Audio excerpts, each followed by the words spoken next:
It's tricky enough to develop a social media strategy for just one country, never mind 2, 3, 4 or more. I'm Heather Healy, and today I'm going to give you 5 ways to kickstart an international social media strategy.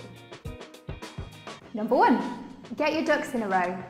I always start by appraising everything I've got, so that means going out to a social monitoring tool like Topsy or Brandwatch and collecting all the conversation that happens around your brand.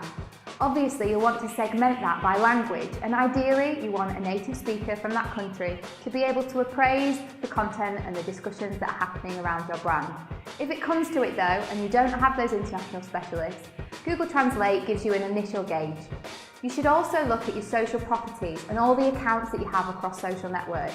This allows you to understand where you've got branding inconsistencies or content that's being created that isn't quite working, and you've got an overall stock take of everything that's going on around your brand socially. Number 2, understand your audience. You'll never know what kind of content your audience wants across multiple territories unless you find out what they want. Now you can do this in a number of ways. There are social profiling tools like Global Web Index, which goes out and surveys people from across multiple territories to understand their social usage habits. Or you can use your existing social networks to ask people what kind of content they want, when they want it, and how well they'll receive it.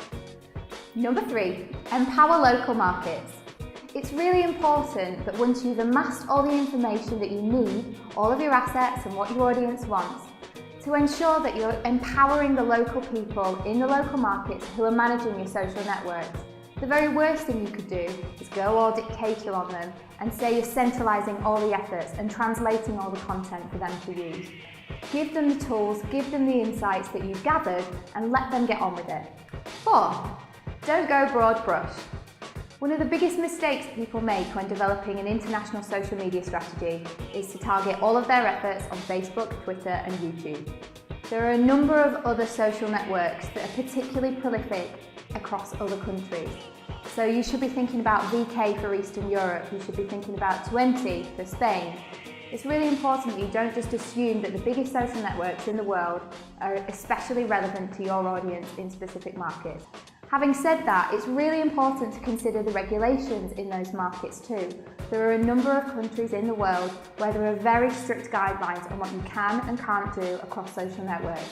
Ensure that you are completely familiar with those and you'll have a really good understanding of where to start.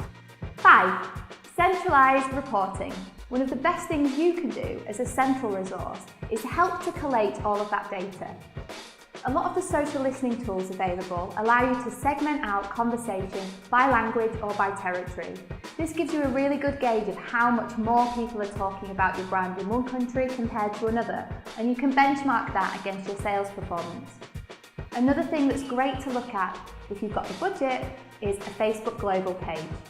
If you're working in markets where Facebook is the most appropriate social network to use, a Facebook global page enables you to have multiple pages across multiple territories, however, one centralized reporting suite. For more information on international social media, check out the Stickyeyes website.